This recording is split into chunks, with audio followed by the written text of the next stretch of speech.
Hi, I'm Mike Maxey, Director of Products here at ParaScale. Today we're going to talk about how to administer and use the ParaScale Cloud. So let's start with how you start collecting data, which is provisioning storage. With ParaScale, you can provision using our GUI, our command line interface, or most easily, use our web-based services, connect it to a web self-service, and allow your customers or end users to provision their own storage. Once they do, it's fully available in what we call a thin provision file system. Thin provisioning means we're not binding disk to that file system. So you can provision way more storage than you actually physically have. You can add new storage when it's necessary as the cloud fills up. So this gives you great flexibility in how you present storage, resize storage, and how your customers consume that storage. Which brings us to the next point, which is how do they access that data?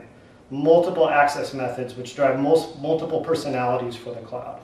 So let's first talk about local area network. If you deploy this within your data center or you have local connections into this cloud, you can use standard LAN protocols. So you'll have direct access via things like CIFS, NFS, and other standard LAN protocols which your customers, their applications, and end users are used to. It's not about rewriting your application, it's about easy, simple access. The next access is over a wide area network. And this is where it really starts to take the cloud flavor, where you're doing things like WebDAV or HTTP, FTP-based access. So again, accessing over wide area networks into the cloud using standard protocols. But it's more than access, it's what happens inside the cloud. So let's take a look inside the cloud. And once the data is in, how is it managed? And this is where the simplicity comes for the administrator. We take care of things like capacity balancing. Failures are transparent. But it's more than that. Data can be treated differently. You apply a policy to data and we treat it differently. If it's mission critical, it's your backups of your Oracle database, make lots of copies of it, maybe push it to a different location, lots of flexibility in how you treat that data. It can run alongside your marketing data where maybe it only lives on one node because it's less important.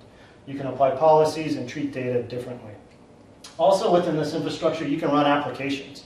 So it's more than just access to storage, it's a full solution.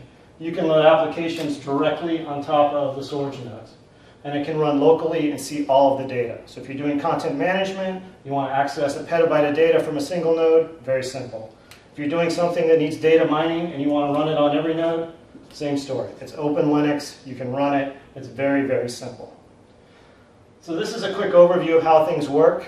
The thing I would advise you most of all is forget about all of this, don't believe the hype, go to our site, download the software, and try it for yourself.